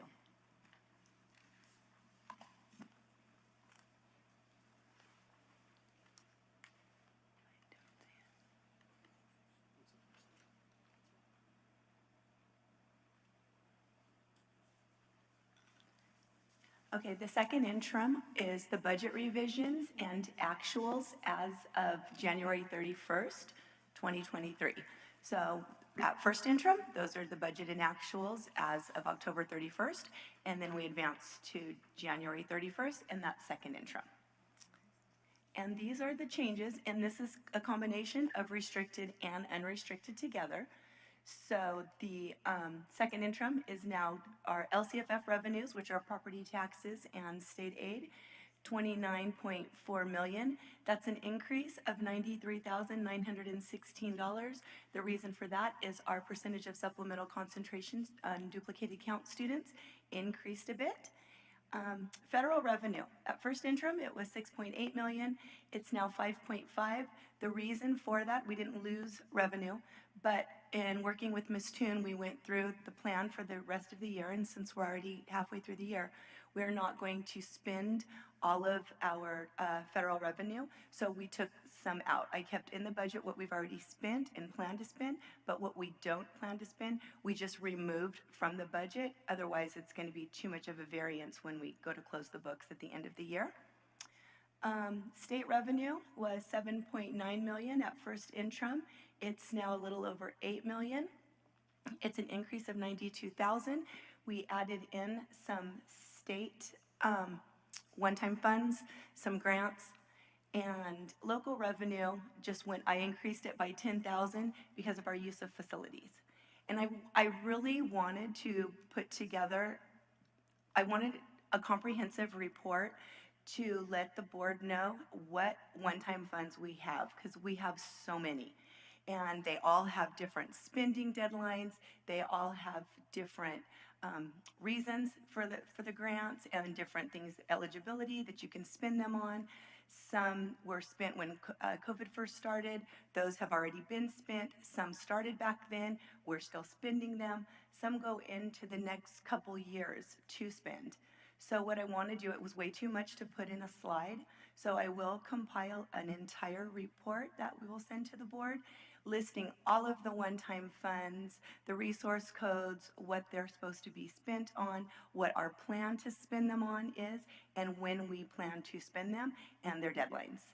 So this was, I really wanted that for this, but it was way too much to put in a slide. So it's going to require a more in-depth report. Okay, so when we adjusted the revenues, you adjust the expenditures. Because if you're using restricted funds, the revenue has to match the expenditure. But this is a combination of unrestricted and restricted funds. So as you can see in certificated salaries, at first interim, we had 15.4 million in expenditures. I've now reduced that down to 14.9, and the reason is some of the federal funds that I took out of the budget, I took out expenditures for certificated salaries. We had a lot budgeted for teachers doing extra duty, different assignments, and they just didn't work, those different assignments. So they're not going to between now and the end of the year. So we took that out. Some of those funds moved out of certificated salaries, like maybe down to the books and supplies, professional services. That's why some of those increased. In classified salaries, at first interim, it was 7.2 million. It's now 6.7. I hope that's really just a one-time decrease because we have so many open paraprofessional positions. We're trying to fill those, but these are hard times to find eligible employees. So that is the reason for the reduction of $516,000 on the classified salaries. Some of it is also the one-time funds that we know we're not going to use, so I reduced the budget. Employee benefits did increase from 9.821 to 9.845. That's an increase of $23,864. The reason for that is some people, when they change on our medical benefits, they change plans, they have family where they were first employee, so that cost goes up. So I've increased that there. Books and supplies went from 5.7 million to 6 million. That's an increase of 218,877. Most of that is because of some of the reduction from the certificated or classified salaries. We moved down to books and supplies. Professional services, 9 million. Second interim, 9.4. That's an increase of 285,000. And capital equipment, it was 2.6 at first interim. It's now 1.3. That entire difference is due to the ESSER 3 funds. We are only going to use our ESSER 3 funds on HVAC replacement. And so since I kept in the budget, it's a $3.2 million grant. I kept in the budget what we know we're going to spend. And there's like over a year lead times on a lot of this equipment. So I know we're not going to spend it all this year by June 30th. So that's why I went ahead and reduced that. So that entire capital equipment is attributed to ESSER 3. And the SELPA and JCCS costs, so far they're still on track. So I didn't make that change. And our indirect costs, that's the indirect costs that we hope to get from food services. We take a percentage of their expenditures, and that's what that is, and that did not change. So overall in expenditures, our second interim budget is now 48.9 million, and that's a reduction of $1.8 million. And our multi-year, we always have to show that we can make our expenditures and have our 3% reserves. Our district actually holds a 6% reserve, but the state only requires 3%. And this multi-year projection shows that in 22-23, we have an unappropriated fund balance. That's the amount that's left after the required reserves and anything that is committed or assigned. In 23-24, so see 22-23, the ending balance becomes the subsequent year's beginning balance. And that's a typo because it should be the beginning balance that 2596457 is up there. And so the end of 24-25 ends with 499,628, and that looks like we're cutting it really close, but we've already made our reserves. But I wanted to point out that I used the existing COLA at first interim, 5.38. I did not increase it. The governor's proposed budget increases the COLA to 8.0 8.3. But there's a lot of talk that we don't know if it's going to be funded.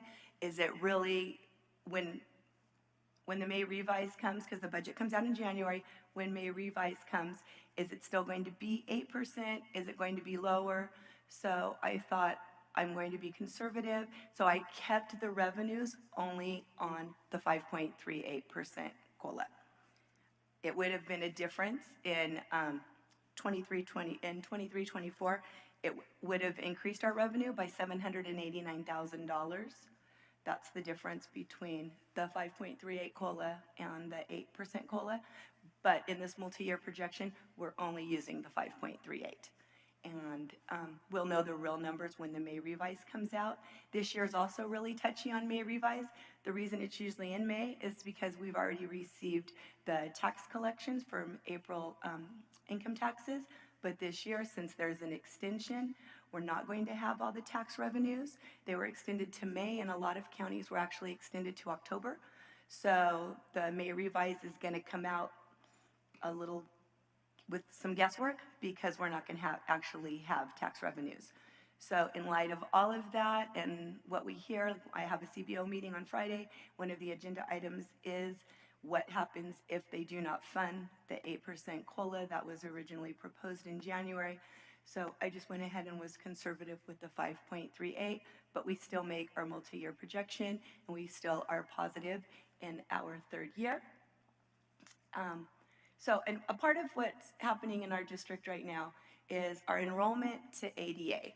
At first interim, I was budgeting at a 2,098 enrollment with an ADA of 1976. Now at second interim, we've had CalPads, we have certified what we have, we've actually done our first P1. P1 is all the actual attendance through the end of December. So our ADA, which is what we're funded on, has dropped significantly. So the enrollment went from 2098 to 2055, which is a reduction of 43 students. And the ADA went from 1976 to 1911. That's a reduction of 65 students. And the reason for that is, of course, the enrollment reduction, but it's also the attendance rate.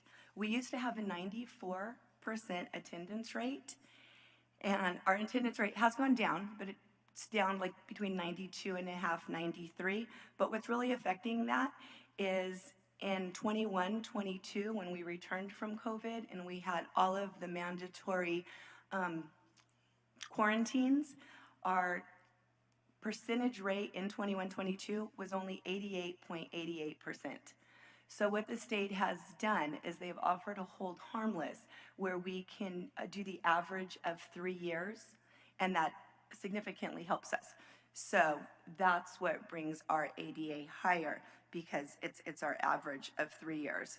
So that's what we're able to use. So that brings our 22, 23 ADA to the 1911. That's 93% because that's the average.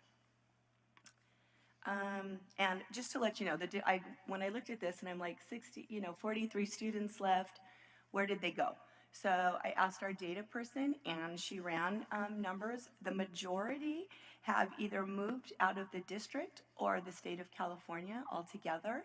And also we had several fifth-year seniors that have since graduated. So that's the main reason for the 43 students. Just to make a comment, that is pretty normal, the numbers of enrollment dropping in the state. That's not just Fallbrook High School. That's nationally, that's statewide, that those enrollment, a lot of that is COVID, moving out of state, things like that, but a lot of the requirements of parents and their work schedules with COVID or related sickness, it also affects students. So it's not an anomaly for these reductions. And ideally, as we move forward and further away from the quarantines and the restrictions, those numbers will come back up, especially as the economy kind of climbs back with some of the interest rates and things like that. So that's what I'm finding in the background. Yes, you're absolutely correct. This is statewide. Overall, currently, California is in a declining enrollment across the state for those reasons. Yeah, I was just reading a current article where it's talking about chronic absenteeism, and in the article, sorry if I don't remember all the details, but most districts, especially the ones, the bigger districts in California, Southern California, are seeing a chronic absenteeism of 30 to 40% increase, which in the past used to be 10%. So I'm happy to see that, hopefully, it's not something that Fallbrook goes to.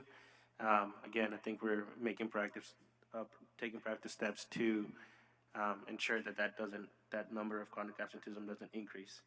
Um, but yeah, I just wanted to share that. And just to put this into perspective for people when we talk about ADA, and if you're not familiar with ADA and what does that actually mean, it's we have our base grant, and so that's actually our revenue is based on ADA.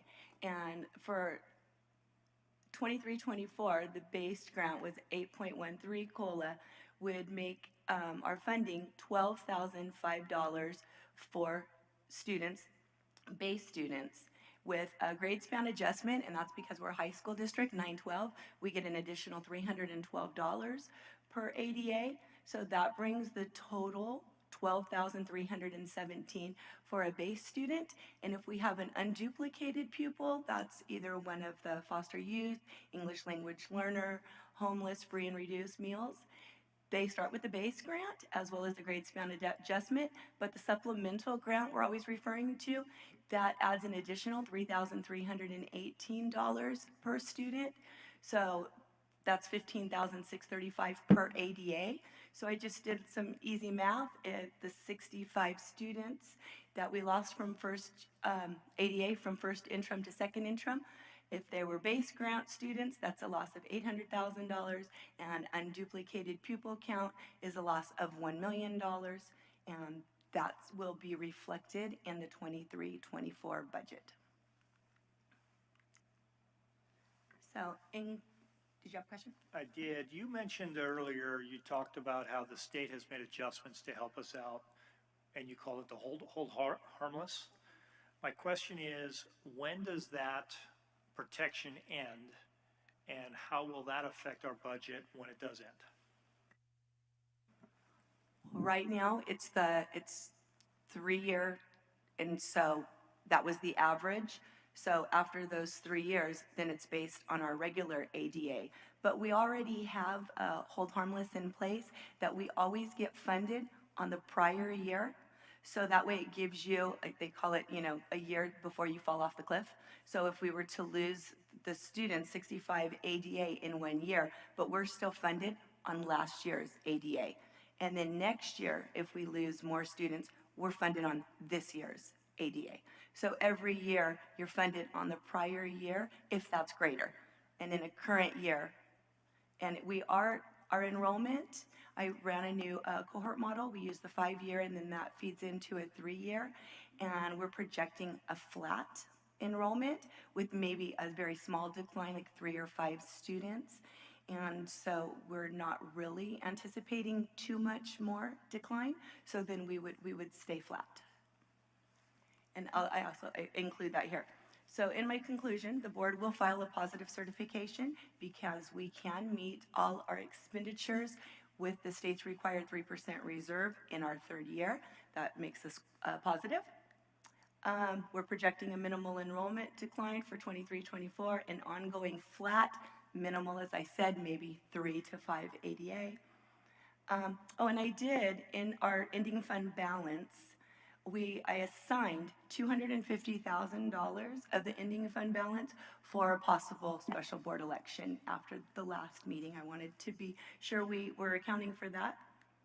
And so I also want to make note that our ending fund balances are being reserved for enrollment and economic uncertainties in future years, as well as increasing facilities needs. So when people say, you have all these reserves, yes, but there's a reason that we have them. That's the end of my presentation. Any further questions? No, thank you for the presentation. Just a comment on my behalf. I know that in the past I've been a bit open about the the spending and so on, But seeing the decline in enrollment and potential increase in spending, I personally would like to take a bit of more of a conservative approach towards our spending. Just make sure that we have a strong ending fund balance for any emergencies. Thank you, Brenda. Okay, so that was the presentation.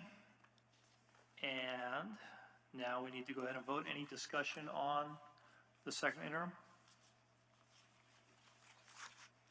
Okay, our student representatives are not here. Oscar, how do you vote? Ms. Carlampia, how do you vote? Aye. Aye. Mr. Christensen? Aye. Aye. Mr. Dooley is absent. Mr. Jones says aye. Area 2 is vacant. Thanks for your patience. Okay, next is an action item. This is for Baker Electric. I'd like to go ahead and move that the board approve the change order for Baker Electric on our solar project as presented. I'll second. All right, Ms. Medford. And before you start, again, thank you for your patience waiting through a bunch of stuff that probably wasn't very interesting to you, but thanks for that. Yes, with us this evening, I'd like to introduce Mr. Matt Van Noot. He is from Baker Electric, and he's been working with us on our solar project, and he's going to discuss the change order and the reason for it and the next steps in the project. Thank you, board. Can you hear me okay? Oh, thanks.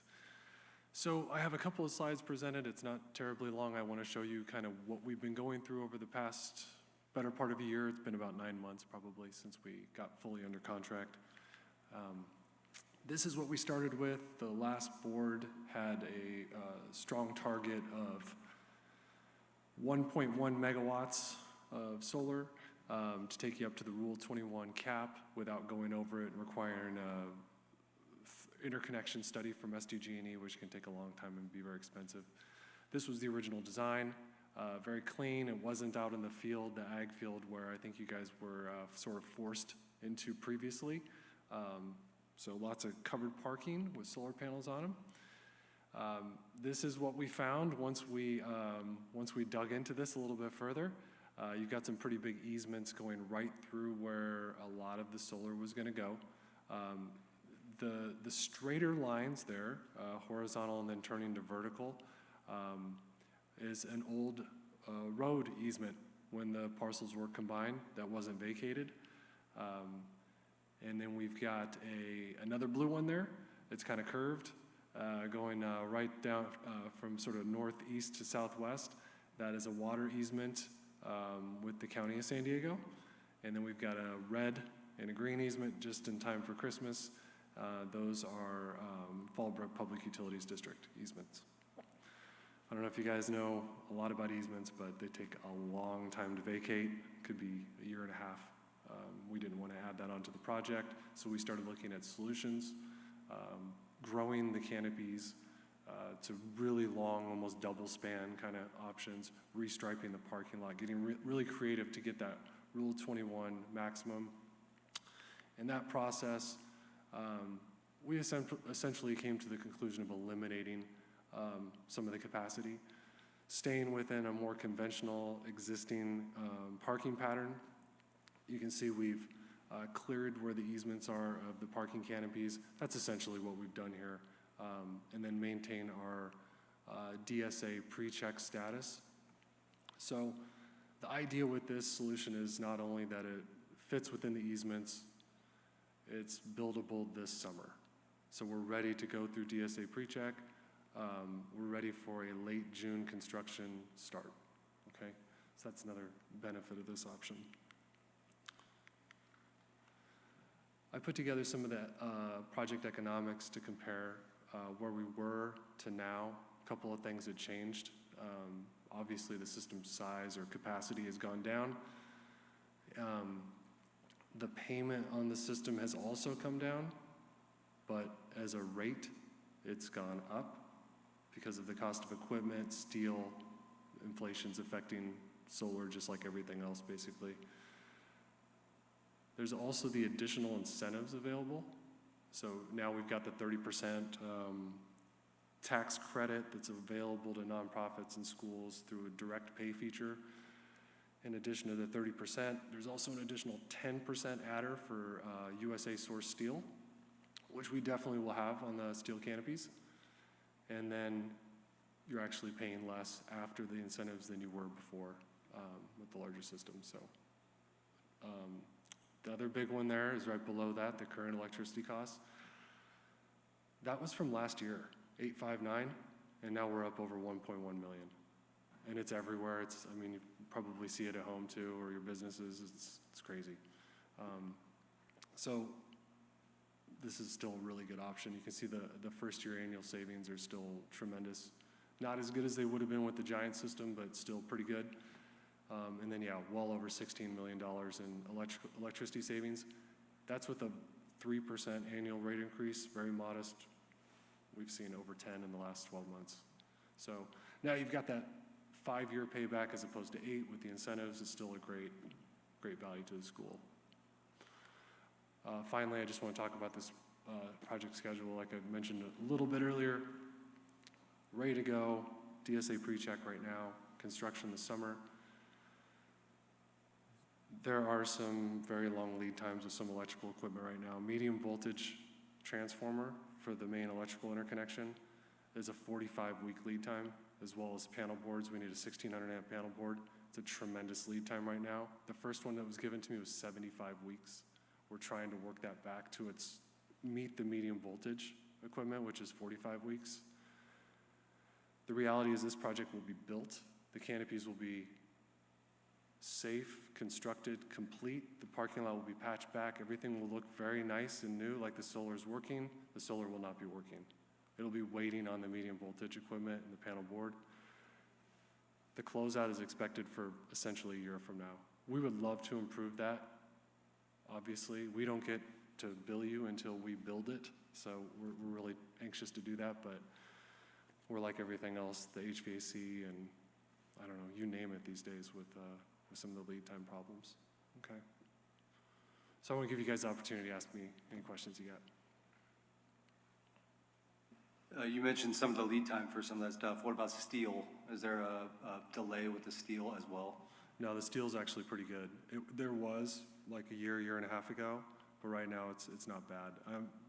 In the before times, I like to call them, it was 12 weeks or so. It might have gotten up to 16 to 18 weeks, but nothing like the 45 weeks I'm seeing on the transformer.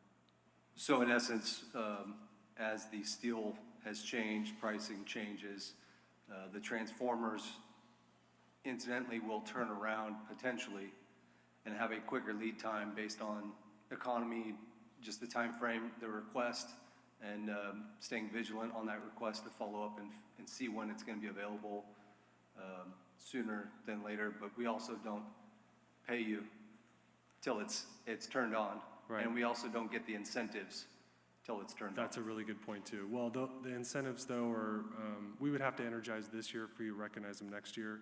So if we went a day into next year, technically it would have to wait to the following year. So, and getting it complete by the end of this year would really be kind of a miracle with those lead times. The problem with that transformer too, it's custom. All that stuff is custom at that level. It's not like it's sitting on a shelf somewhere. So, and then that incentive, I know the state with residential, it comes and goes. They're always saying, oh, they're running out of time or money, get your solar now. We don't turn the switch till January 1st next year. We're not getting the incentive till the following year. Mm-hmm. In essence, there's potential that that's 1 point something that we don't get if potentially it did run out, or is there a way to lock that in through the application process? No, that's a federal incentive. And I think as we saw this weekend, the feds turns out have a lot of money just lying around. I guess they can bail out whoever they want to do. So, but no, they're going to pay that. I haven't heard anybody not receive the 30% tax credit in the past. This is my 15th year in solar. The Treasury and the IRS actually have not issued rules and instructions on that direct pay for nonprofits. There's a form if you're a business or a homeowner to get that tax credit. There isn't one yet for the direct pay feature, but there will be. They're just behind. Sorry, one last question. Sure. On the previous, when we enlarged it based on, prior to me being on the board, but we enlarged it to make the differences for those easements that came up, and we transitioned down. We made some bigger panels or carports. All those carports now are within like a pre-approved, I think you called it the DSA allotment of the steel that's already pre-approved. It's not something that we have to go back through application. Exactly. Okay. Yep. Thank you. You're welcome. On the schedule here, I just kind of want to make sure I kind of understand. Where it says construction, that's talking about the steel and the panels, what we'll see. And when you talk about the electrical yard, that would be the interconnects and the transformers that are going to take longer. Is that what you're saying there? Exactly, yeah. So you'll be parking under the canopies for the fall football games, but during the day, they're not going to be producing any energy, unfortunately. Unless, again, I mean, we'll do everything we can, but we're just trying to be realistic. Okay. I just want to make sure I understood what construction versus the electrical yard meant, and that makes sense. Thank you. You're welcome. Yeah, I'm excited to see about the electricity saving year one and electricity saving in 25 years. As we talk about enrollment increasing, declining, in this case, declining, even if it's not by a lot. These are some type of fixed costs that, don't change, that we always have to pay. So if we're thinking about savings that could benefit the district, this is the solar panel project is definitely one that we definitely need. So thank you. Yeah. No, it's a great idea. It's a great investment for the school. The last board had a really good intention. I think this solution and the choice in front of you is kind of the best option left,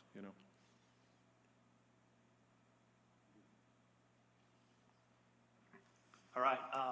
Thank you, and again, thank you for your diligence. It's been a little bit of a challenging project, as obviously you're finding out, so thank you. Board of Directors, any other discussions or comments? Okay, really excited about this. It's taken a long time, but really glad we are getting this thing closer to completion. Call for the vote. Our student representatives are not here. Mr. Carlampia, how do you vote? Aye. Aye. Mr. Christensen? Aye.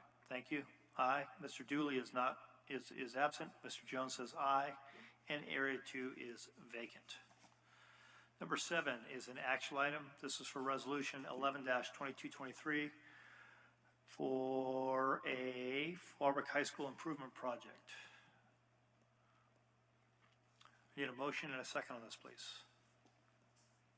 A motion for the action resolution number 11-2223 for the Fallbrook High School Improvement Project. I second.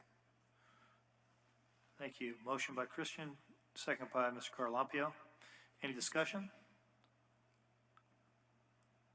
All right, call for the vote. Our student representatives are not present. Mr. Carlampio, how do you vote? Aye. Aye. Mr. Christensen? Aye. Aye. Mr. Dooley is absent. Mr. Jones says aye. Area 2 is vacant. Thank you. Number 8, also an action item. This is a recommendation to approve purchase of the office from EOS, Ergonomic Solutions Incorporated. OES, I'm sorry. I would like to go ahead and make a motion that we go ahead and approve this purchase order, and I believe this is a piggyback, if I have it correct, as presented. I second. Jones and Carlampio. Any discussion? Okay, their student representatives are not present. Mr. Carlampio, how do you vote? Aye. Aye. Mr. Christensen? Aye. Aye. Mr. Dooley is absent. Mr. Jones says aye, and Area 2 is vacant. Number 9, an action item. Recommendation to authorize use of the, I had this wrong. This was the piggyback. Was it? Okay, good. Thank you. Got that right. Recommendation to authorize use of the San Bernardino County Superintendent of School bids number 1920-1273. Need a motion on this, please. I'll motion for the recommendation to use San Bernardino County Superintendent of Schools, bid number 19-20 as 1273. I second. Thank you. Motion by Mr. Christensen, second by Mr. Carlampio. Any discussion? I'll call for the vote. Our student representatives are not present. Mr. Carlampio? Aye. Aye. Mr. Christensen? Aye. Aye. Mr. Dooley is absent. Mr. Jones says aye. Area 2 is vacant. Number 10 is an action item. This is on the Bob Burton Performing Arts Center revised fee schedule. I move that the board approve the revised fee schedule to the Bob Burton Performing Arts Center as presented.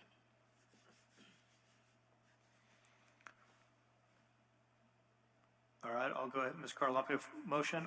Jones will second that. Ms. Medford, can you give us a brief background? Yes, it's been 2 years since the fee schedule has been revised, and in keeping with inflation, rising utility and maintenance costs, and salary increases, the district proposes an increase to our facility fee rates for the Fallbrook High School Performing Arts Center. The fee schedule is attached, and what we did take into consideration in coming up with these new fees is we did increase the hourly rates by 7.5% because that's the salary schedule increase that we approved earlier this year. And the potential rates for the next 2 years are shown. Those include a 5% increase per year, which is the same rate of change as we've used in the past. The technology rental rates, those are for the projector and the streaming, and we did discuss with our IT director if those rates were reasonable. We also looked into, we're still doing a deeper dive. Mr. Arnold, who runs the PAC, is looking into, are we still going to be competitive with other places? And as it is now, we're always on the low side. When we have like North County Academy of Dance comes in, different people that come and use the PAC, they do say that our fees are low and reasonable, and that's great, but they're too low in light of the increase in utilities and that 7.5% raise. But what we did change here is before the 4-hour blocks that are listed here, those included our theater technicians, operations technician, Mr. Arnold, and 2 technicians that accompany him. And now the 4-hour blocks are just covering him and 1 technician. Are there any questions? So if I was to rent out the PAC, I'd get Mr. Arnold and I'd get 2, but they're paying for Arnold and 1. Is that correct? You would get Mr. Arnold and 1 technician. And the current pay increase would cover that 1 plus Mr. Arnold, but not a second. Is that second something that he would need or benefit from having a second assistant? That would probably depend on their performance and what it entailed. And we have 3 levels of theater technicians. We have an entry, an intermediate, and an advanced. So at that time, that would be an additional charge outside of him and whichever one he had originally. Thank you. Apologize for not knowing this. I'm sure it's on the paper there, but is there a different fee schedule or change in price for nonprofits versus regular? Yes, there are. They're all listed on there. So there are all the nonprofit rental rates, the first 4 hours, the hourly, and the time frames, the electrical surge charge, and those same exact rates at a different rate. It's a higher rate for commercial rental rates. So yes, there's 2 different ones, nonprofit and commercial. Thank you. Okay, any other discussion? Our student representative is not present. Ms. Carlampio, how do you vote? Aye. Aye. Mr. Christensen? Aye. Aye. Mr. Dooley is not present, and Mr. Jones says aye, and our area 2 is vacant. Thank you. Okay, third section is educational service. This is an action item number 11, and this is on student expulsion. Motion for action on the student expulsion. Okay, we have a motion from Mr. Christensen. Mr. Jones, I will second that. All right, right, this was discussed in closed session. There will be no discussion on this. Mr. Carlampia, how do you vote? Aye. Aye. Mr. Christensen? Aye. Aye. Mr. Dooley is absent. Mr. Jones says aye. Area 2 is vacant. Number 12, action item, new course, human anatomy course. I'm kind of excited about this. I'd like to go ahead and make a motion that we go ahead and approve the new course as presented. I'll second. Jones and Christensen. Any discussion? Student representatives are not present. Ms. Carlampia, how do you vote? Aye. Aye. Mr. Christensen? Aye. Aye. Ms. Julie is not here, and Ms. Jones says aye. Area 2 is vacant. Consent agenda. All matters listed under the consent agenda are considered by the Board of Trustees to be routine and will be enacted in one action. There is usually no discussion on these items prior to the time that the Board of Trustees votes on the motion unless members of the board specifically request items to be discussed or deleted from the consent agenda. Okay, so action item to approve the consent agenda. I move the board approve as presented the consent agenda. Mr. Carlampia, thank you. I'll second. Mr. Christensen seconds. Any discussion? Student representatives are not present. Mr. Carlampia, how do you vote? Aye. Aye. Mr. Christensen? Aye. Aye. Mr. Dooley is absent. Mr. Jones says aye.